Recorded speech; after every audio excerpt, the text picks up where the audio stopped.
Hi everyone and welcome to this Hangout.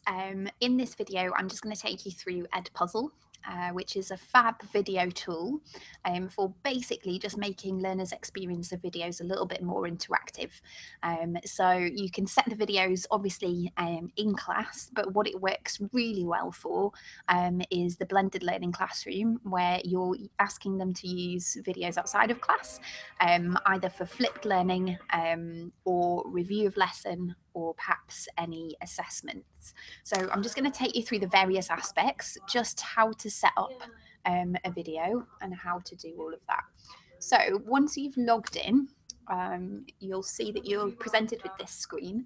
Now, the first time that you log in, you are taken through a tutorial, so you could choose to follow that if you wanted. You can see over on the left-hand side that these are all the places that you could search for videos. So it's actually got a really wide variety of videos already in there. What you can also do over on the right hand side here is you can choose to actually upload your own video, which is something you could do if you'd recorded something in class and you didn't have it stored anywhere else, such as YouTube, for instance. So you can either paste in the URL for a video you already have, or you can just pick one from the selection there. Now, what you can also do, the top button is EdPuzzle. So what this will do is present all of the videos that you've actually created yourself. But what I think it will also do is search for things that have been made by other teachers, so that you can actually use somebody else's video and explore that. So there's the potential that in a lot of cases, people have already created videos that you could directly use. I think it probably goes without saying that when you search for teaching resources online, they're often not totally suitable for your context. These can be edited slightly, so they can be adapted so that they are more suitable. But I think it's just as quick and easy generally to make one for yourself. So I'm just going to search for something here.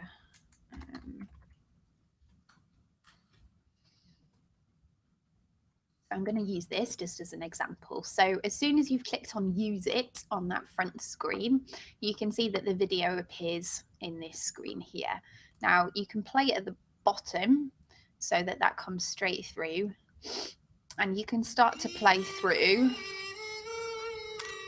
and decide what questions you'd like to incorporate. So at this point here, I've realised that I'd actually like to cut out that introduction. So you can see at the bottom here that I'm able to move the starting line so that I can cut out the first part. So I'm just going to measure it. So then I'm going to pause it, move back a little bit. So it is a tad fiddly, but I've got that there. So you just pause it where you want to crop it, and then you can actually just move the red line in at the bottom, and that will cut off the start of the video. I am going to keep the end in. Now, your cropping is obviously useful if you do find a video that's hours and hours long, because potentially you're not going to want the students to look through all of that, and there might just be a section. So you can move these red lines in or out at either end to include or take out any elements that you don't really want. Okay, so that's when you're in crop mode. I've now cropped and I'm really happy for that. So I'm just going to click through to audio track to show you what would happen here. Now, the audio track is something that you can do. So you can narrate the video yourself over the top. I'm not going to do it with this particular example, just because it's not suitable, because the video obviously has its own sound that's going to be used. But if you had a quiet video or a silent video even, something with a demonstration in class, for instance, or demonstration of how to work something out in maths, or to write something in English, and perhaps you've just got images of a gallery or some artwork that you want to just talk over the top of, then this would be really useful. So all you do is click on the record button. The video will automatically start playing and you can record over the top of it. Now, the important note that they've put over on the right-hand side, which is worth bearing in mind, is that you have to record the audio of the whole video to be able to save it. So what you can't unfortunately do is just record a bit of audio for one part of the video, you do need to narrate the whole video. Okay, so that is a slight limitation with the audio. What you can also choose to do, though, is record audio notes. So this might be something a little bit more flexible if you didn't want to do the whole audio track. So the audio notes means that you can include an introductory comment, a conclusion, or any kind of remark throughout the video at all. So I'm just going to show you how this would work. So if I press play now, that yellow button's going to appear along there. So I could add in an audio note at this point. So I've clicked on the microphone. It's now asking whether it can use my microphone. So I'm just going to click allow. And it's now recording automatically. So my comment at the start of a video might be, the aim of this video is to introduce you to a new song. You're going to be asked a series of questions throughout the video, which will test your knowledge and how much you're paying attention to the actions of the animals in the video. And as soon as you're happy with it, you can obviously just click stop.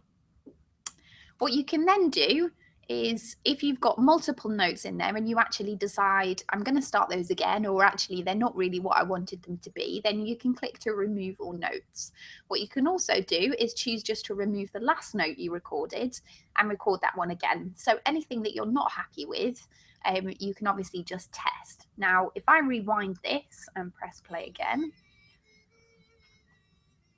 you can see at the top that as soon as it gets to that point, it's going to play the comment.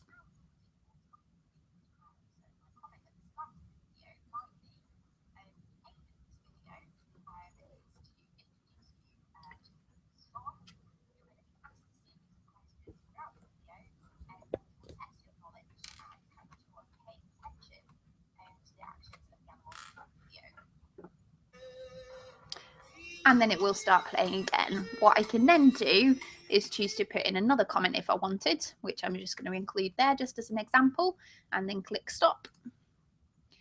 And it's going to keep playing, but you can see at the top there, you've got a tag to indicate that you've got a second note in there. I'm then just going to click remove the last note, and it's going to take out the last note that I've done.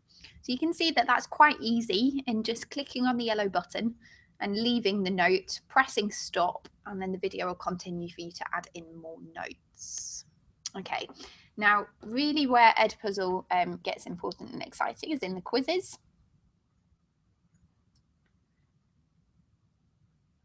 So what it's now done is that you can see I've got one audio note in there because I've got the little speaker, but what it's now done is changed to a green question marker.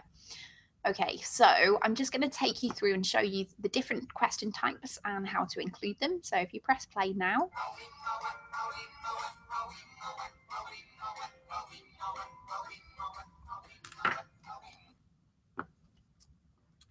so I've decided to add in a question, so you just click on the question and that's opened.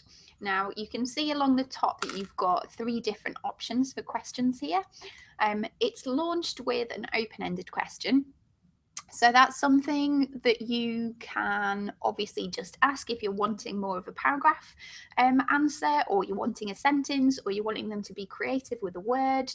So you can leave that quite open-ended for them to type in their own response. With something like maths or science, you may be asking them to do a calculation and then present the answer. So you can choose to leave that quite open-ended. Now you can type in your feedback at the bottom there. So you can say, if you wrote something like such and such, such and such and such, then you're correct. If you wrote something like this, this and this, then you need to look at your response and reconsider it. So you can actually leave in your own automatic feedback, which will save you time later. You can also input a multiple choice question. You can see that it promotes 2 answers initially, and then you can add answers in at the bottom. What you can also do is just type in a comment. So if it was something where you just wanted to annotate the video and sort of show how that would look, it's maybe to offer your own suggestions and your own additional comments. So for instance, if they were doing flipped learning and they were learning how to do a certain haircut or cook a certain dish in hospitality, then your comments could work as just the commentary really and the narration of that activity, so that when they come into class they've got loads of tips from you already, which will save time in the class itself. What I am going to do here is insert a multiple choice question. So what animal does obviously I'd expect at your level and your students level to be including more challenging questions, but I just want to do it really quickly to show you an example. So I'm just going to put cat there. And obviously what you need to do is then change this one to the correct answer and make sure the other one is wrong. Now you could see there that both answers could have been correct, so that leaves options open for you writing multiple choice questions, because you can obviously include more. Now at this point in the video you can actually add a second question.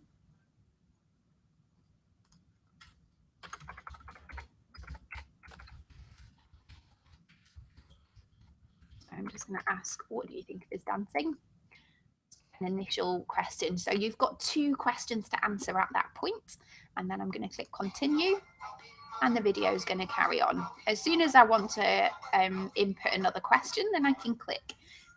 Now, if this is a video I know really well, I can actually move the question marker along until roughly where I know where it is.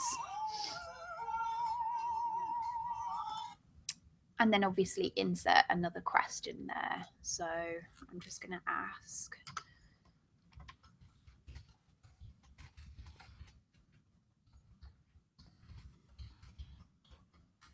I have no idea whether that's a musically accurate question, but I'm just going to add that in and then click continue. Now what you can choose to do is obviously edit or bin a question, and if you click on any previous questions then you can do the same. So you've got the same edit and bin options underneath each one, or you can choose to continue.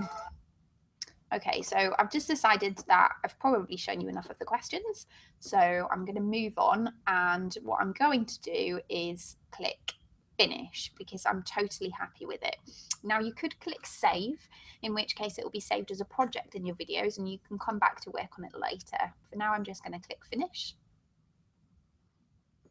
And what you can do is assign to a class or share with anyone. What I'm going to do is assign it to a class just to show you how this works. Now I've got a test class already set up. So once you've done this, you'll obviously have all of your classes appearing there. To include a new class, you can click on add class. And I'm just going to click on test 2, click the tick, and you've actually got your 2 options there. Now, if you teach the same subject across several classes and you want them all to look at the same thing, then you can tick both of them. If actually they're of different levels and you just want to send it to the test 2 class, then you can do, which I'm going to do.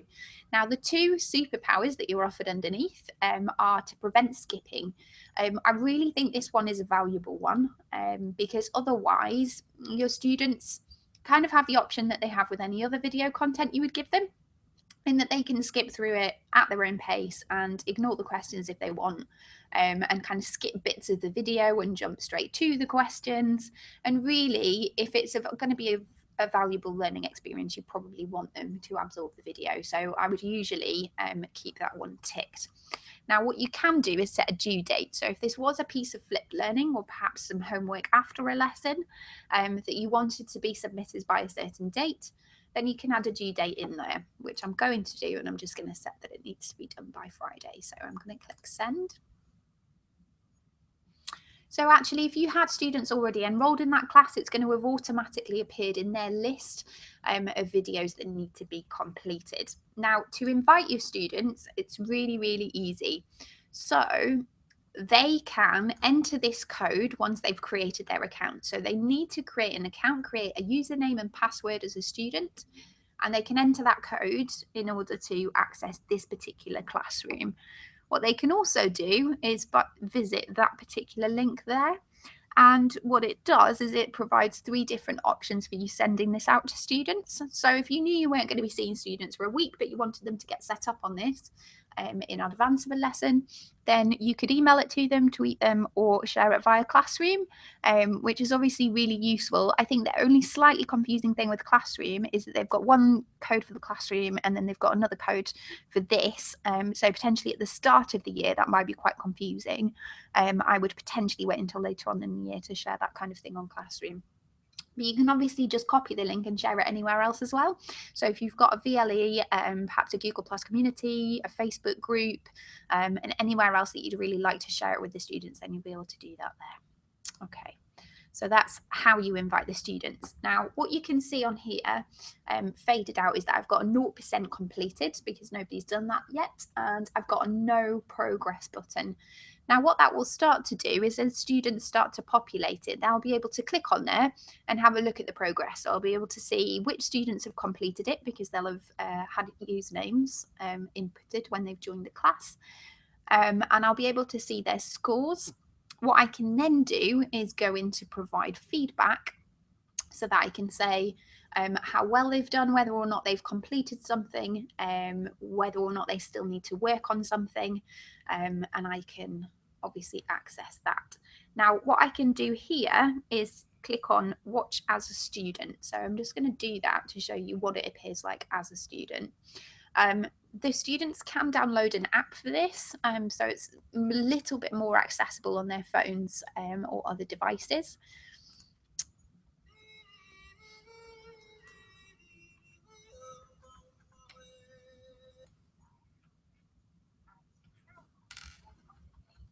So my comment at the start of the video might be, the aim of this video is to introduce you to a new song.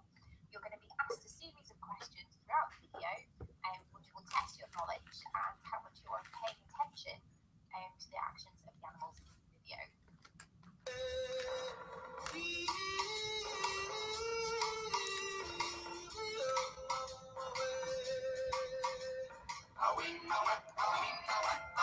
So you can see there what I tried to do was skip it, and because the teacher has disallowed skipping, it comes up with a padlock straight away, so it won't actually allow me to skip through it.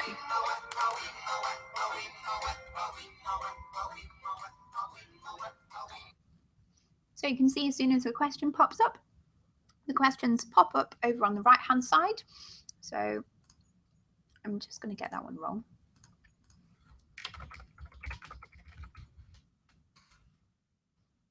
Now, what I can do is actually rewatch that section if I wanted to look back over it. So potentially with a more challenging question, the students could do that. The teacher will also be fed the information of how many times they rewatched a video before they actually answered the question. So you can see the confidence levels of students and perhaps their knowledge levels as well in that respect. So you can click submit and immediately I've got some feedback there. So I've got a red screen here and I've got a green arrow indicating what would have been the correct answer.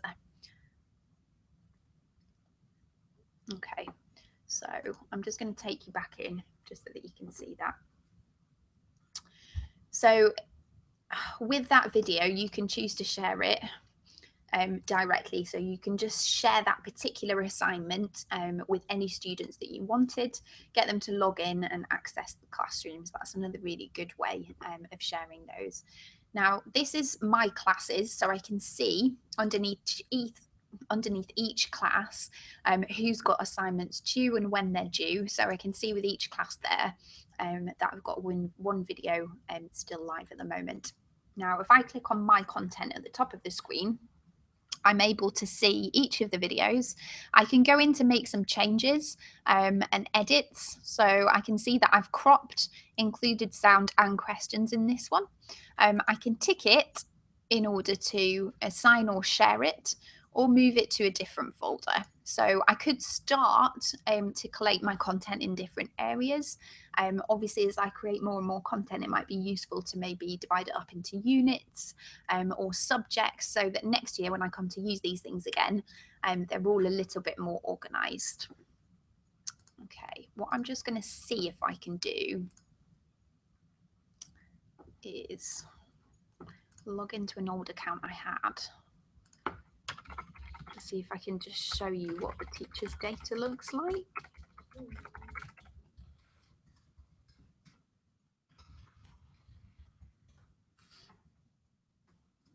is something that I think would be really useful for you to see. So I'm just going to add that in here. Obviously, one of the best things about this is that so much data is generated. Previously, when I'd got students to watch videos outside of class, I'd potentially got them to view a YouTube video and then maybe responded to a Google form to input some answers, or got them to contribute to a community or something. So actually, that kind of stuff was not quite as effective, because then I had to check the spreadsheet. It wasn't automatically measuring anything or showing me any stats. So if I show you this as an example, so we've done one, a training for staff on the learning cycle. You've got 74% completion, and I can view the progress if I want. If I go into each of my classes, then I can see sort of percentage completion on things, and also how people have got on with those. So I can see all of the videos and various elements of progress. So I'm just going to take you into my student one for now. So if I click on progress, what I can then see for each of the students is whether they've watched it or not, and whether, so that's sort of the initial part. What I can then see is the grade, and I can see who turned it in and when.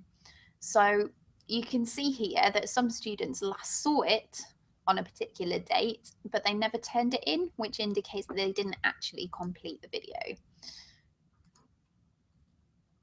So this one, if I go in and just show you something slightly different in terms of appearance. So this is one where you've got people at all different levels. So you've got people that have kind of got 91 out of 100. You've got some people at the midpoint. You've got some people barely completed anything. So they've maybe gone into it, but they haven't clicked through to complete it. So what I can do, if I go into any one of these records, so I'll go into Lynn, and I just want to see the detail of what she got right or wrong. So you can see here which ones she got correct and what her responses were. So I can see here all of the different things that she's saying. Now these ones have been marked correct already. What I could also do is add in a comment to send to Lynn to tell her what I thought of her response. So I can choose to do that at that point. So some of them where you want to self-mark, you can say whether they're correct or incorrect, but then you can also add in comments. At the top here, I can go to a previous student to do the same, and I can go to the next student. What you can also see is the video progress bar. So I can see that at each question, kind of how many attempts she had. So Lynn actually just had one attempt for each. You can see at the top here that I would have different colours. So if it was 4 or more, then I would get a red alert, because obviously you'd be a little bit more concerned about a student who had taken a lot longer over it than others. So the data that you get is really, really useful. So what you can do at the top is that you can export that data. I'm just going to show you how that works. And it'll automatically export into a spreadsheet, which you can download and have a look through. I'm just going to let that load.